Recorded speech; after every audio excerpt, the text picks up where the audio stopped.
Olá pessoal, na nossa aula de hoje a gente vai entender o que é a governança corporativa. Vamos lá. Governança corporativa. O que é isso, né? Olha, segundo o IBCG, que é o Instituto Brasileiro de Governança Corporativa, vou até anotar aqui para vocês. Instituto Brasileiro de Governança Corporativa.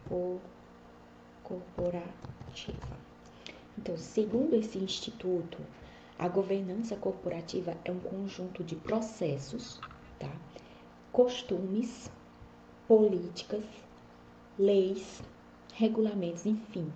Você vai estar envolvido em processos, né? A forma de fazer determinada atividade, os costumes da empresa, as políticas e as leis e os regulamentos, tá? Que regula o que? A maneira como a empresa vai ser dirigida, administrada ou controlada. Então, essa governança corporativa, ela está totalmente ligada ao administrador, tá? É totalmente ligada ao administrador. Vou colocar aqui para vocês o conceito e a gente vai começar a entender mais ou menos qual é a ideia dessa governança. Conjunto de processos, certo? Costumes, leis, políticas, regulamentos, o que mais que eu falei? As instituições, né? Instituições que regulam regulam a maneira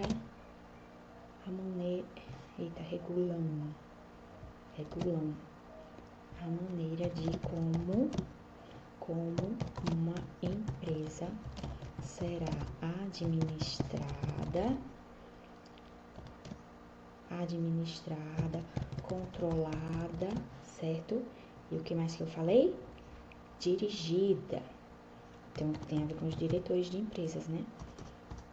Dirigida.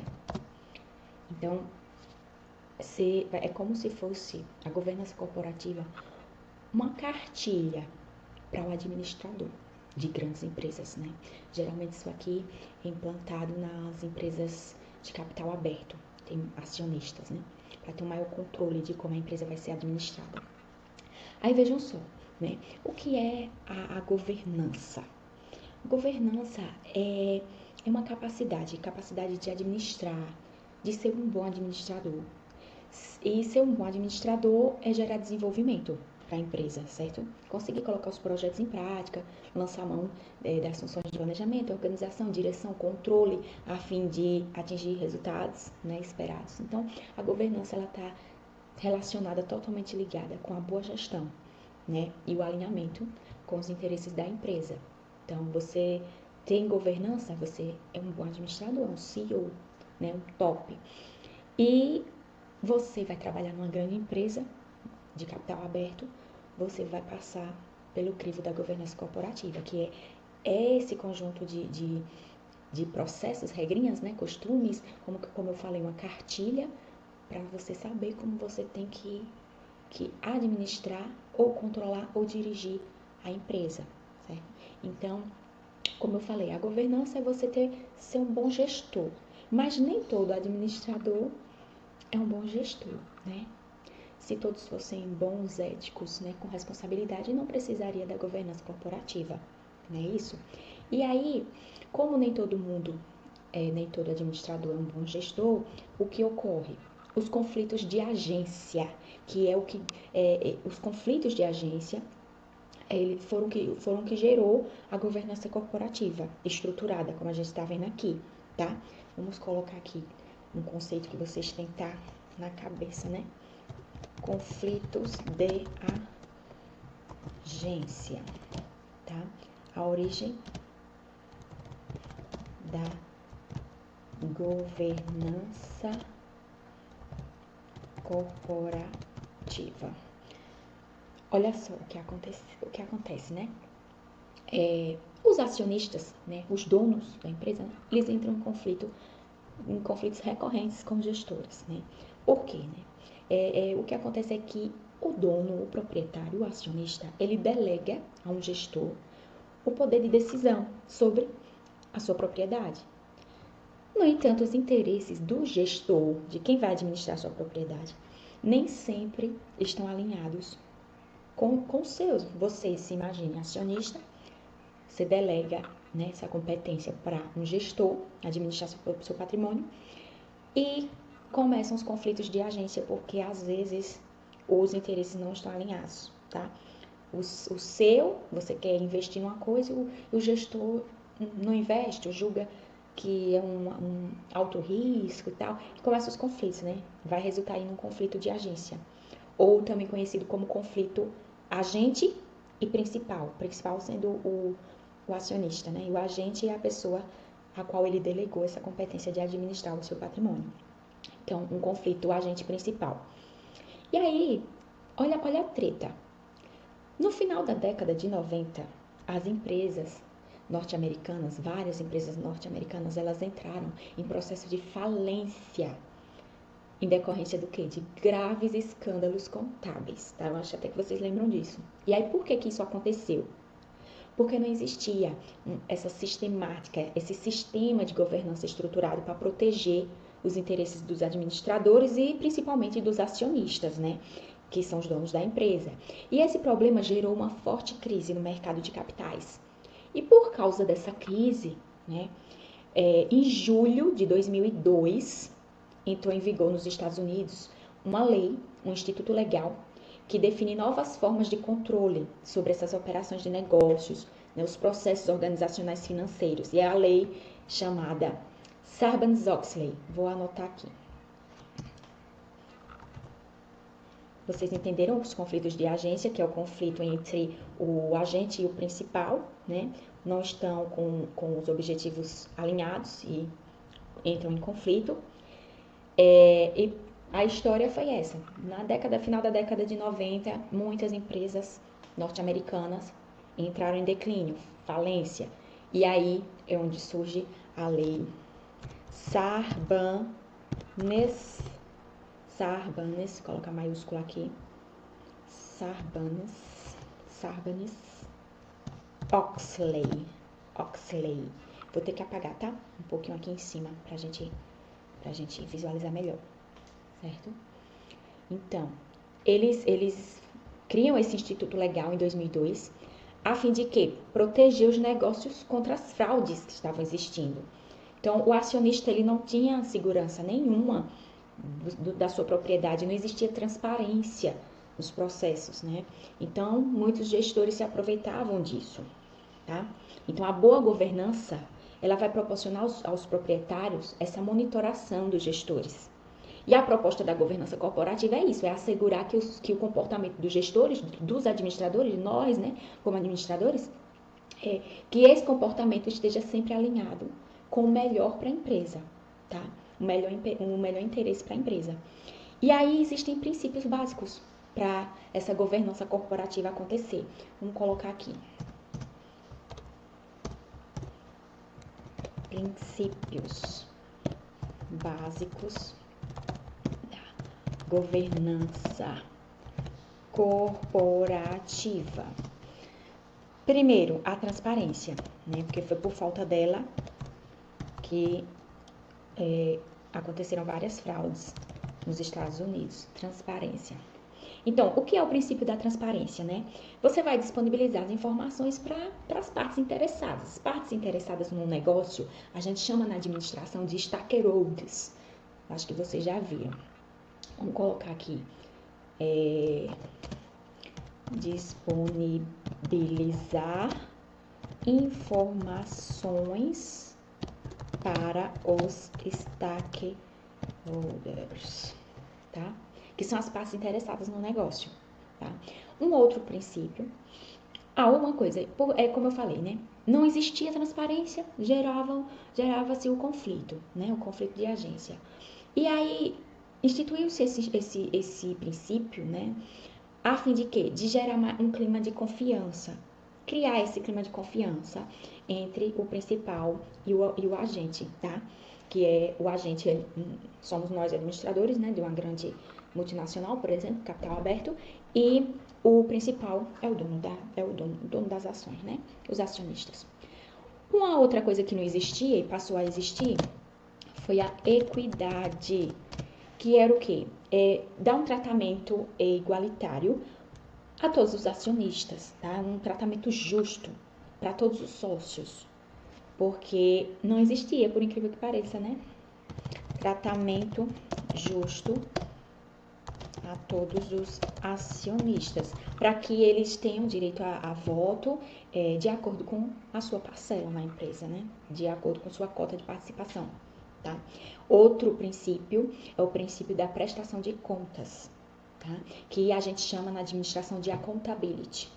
Essa prestação de contas é o quê? Os administradores, eles vão prestar contas da sua atuação e vão assumir consequências, né, da má administração. Então, dá mais segurança aos donos das empresas. Prestação de contas, que a gente conhece como accountability. Vou apagar para vocês conseguirem visualizar. Opa, pronto. Accountability, tá? E a responsabilidade corporativa, que a gente também entende como responsabilidade social, né? E que é o quê, né? Essa responsabilidade corporativa. Vou colocar aqui logo. Responsabilidade corporativa. É você zelar pela sustentabilidade das empresas. O que é sustentabilidade da empresa? Ela ter uma vida longa, né? Uma longevidade. Não deixar que a empresa vá à falência, morra, né? Porque quando vai à falência, para a empresa isso é a morte, né? Então, é a morte da empresa, a empresa vai se extinguir, né? Em âmbito jurídico, inclusive. Então, você, tendo responsabilidade corporativa, você vai zelar para essa sustentabilidade, tá? E, inclusive, não só nessa questão de evitar a falência, a sustentabilidade da empresa, mas como também a ética, né? E o meio ambiental. Você tem que ter uma responsabilidade socioambiental, que é tema recorrente agora em todos os cursos, tá? Então, vejam que interessante, né? Você agora tem um papel responsável socioeconômico, ético e ambiental, tá? Vou colocar aqui um acentozinho. É isso aí, pessoal. Esses são os princípios básicos, né, da governança corporativa. E aí você deve estar se perguntando, mas como é que se dá realmente essa situação, né? Eu entendi que é um conjunto de regras, né, um manual para nós, administradores, quando entrarmos numa multinacional, a gente sabe como se comportar, né, nessa multinacional. Mas como é a sistemática? Que os autores chamam de sistema de governança. Os atores envolvidos nessa governança. Vou apagar e vamos destrinchar aqui. O sistema de governança. São os atores envolvidos. Quem são, né? Para quem vai servir, né, esse sistema? Primeiro, para os proprietários, tá? Então, vamos lá. Proprietários. Quem são os proprietários? Os acionistas, certo? Então, eles são atores do sistema de governança. Eles vão obedecendo ao princípio da equidade, vão ter direito a voto, tá? De acordo com a parcela de ações, como eu havia falado, né? Então, eles são diretamente interessados nessa sistemática. Por que a gente está destrinchando aqui o sistema? Saber quem está envolvido no sistema de governança. Para vocês entenderem, a quem interessa esse instituto, tá? A quem interessa? Interessa lá ao pessoal do operacional? Não, isso aqui tá ligado com a cúpula, tá? Então, primeiro, os acionistas, certo? Segundo, os conselheiros. Vou colocar aqui outra parte envolvida. Conselheiros. Esses conselheiros, existe o conselho da cúpula, que é o conselho de administração, da administração, né? Que vai orientar e supervisionar a relação dos gestores com os stakeholders, que são as outras partes. Então, vamos lá, os conselheiros. Existe o conselho da administração, não é o nosso CRA, não. É o conselho lá da empresa mesmo. O conselho que vai orientar a cúpula de gestores e fazer orientar, né, supervisionar nessa relação de nós administradores com o restante do pessoal, com o proprietário, com outros conselheiros, com os auditores, a gente vai ver aqui. Então, um tipo de conselho é o conselho de administração, né? Existe também o conselho fiscal. Conselho fiscal. Fiscal tá ligado o quê? A dinheiro, né? Então, esse conselho fiscal, ele vai fiscalizar os atos dos gestores, tá? Ele vai denunciar erros, fraudes, vai examinar e opinar sobre os balancetes, tá? Sobre as demonstrações financeiras. Então, ele vai cuidar dessa parte financeira, ele vai estar de olho, supervisionando, opinando, denunciando fraude, tá? Ele denuncia a fraude para a Assembleia Geral, certo? E existe ainda nas empresas familiares os conselhos de família. Digitar aqui. Conselhos de família. Esse é inerente às empresas familiares. E para que serve, né? Vai ser um grupo formado para discutir os assuntos familiares, alinhando esses objetivos, né? As expectativas dos membros do grupo em relação à empresa. Por que existe esse conselho? São muitas pessoas envolvidas e precisa saber qual a sua expectativa em relação à empresa. O que você almeja. E tudo isso é discutido nessa mesa redonda do Conselho de Família, para saber quais os rumos que a empresa irá tomar, tá? E evitar conflito, né, também.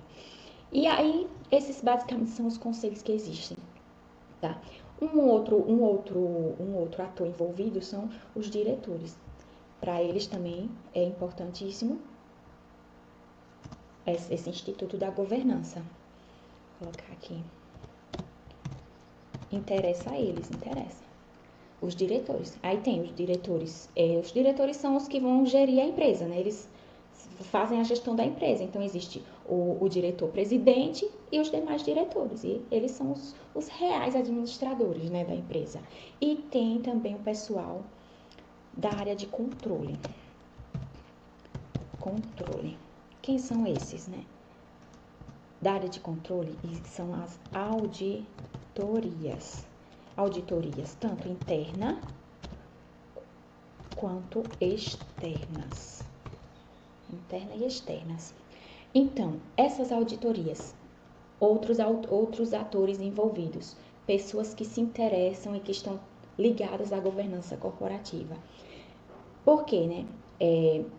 Auditoria interna é um auditor, ou seja, um contador, né? Porque para ser auditor você precisa ser contador, que é contratado da empresa, realmente, tá? Então, ele verifica as demonstrações financeiras, se as demonstrações, os balancetes, né, os balanços patrimoniais e entre outras demonstrações, ele analisa se aquela demonstração está de acordo, reflete a realidade da empresa, realmente, se aquilo ali está condizente com a real situação da empresa, a saúde da empresa, né? Esse é um auditor interno, ele é contratado da empresa, é funcionário, igual aos outros. Existe ainda, para as empresas de sociedades abertas, né, o auditor externo, que é um auditor independente. Você vai numa empresa de auditoria, contrata um auditor externo para ele avaliar a saúde da sua empresa, os balancetes, as demonstrações financeiras e contábeis. E aí ele vai opinar, né? Ele vai dar a sua opinião no seu parecer, se está de acordo, se não está de acordo, se encontrou erro, se encontrou fraude, tá? Então, essas pessoas, a quem interessa a governança corporativa? A esses atores aqui, proprietários, os conselhos, os diretores e a galera do controle, tá? Que são as auditorias, tá? Esses são os principais pontos da governança corporativa que vocês devem saber, tá? Como surgiu, o que é, né? Por que se fala nisso hoje e quem são os autores e os princípios, né, que norteiam esses atores envolvidos aqui para fazer uma boa governança, tá? Então, vocês que são administradores ou serão administradores, saibam que nas grandes empresas a gente passa por esse crivo, tá? Então, é isso, pessoal. Façam questões, tá? E qualquer coisa eu tô no plantão de dúvidas lá no WhatsApp.